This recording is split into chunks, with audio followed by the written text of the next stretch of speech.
For the repair of the washing machine PCB boards, the following procedures were necessary.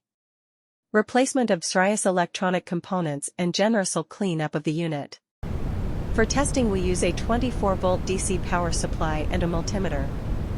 As soon as we plug it into the power, the unit reacts and the LEDs light up. No further testing is possible due to the absence of additional units.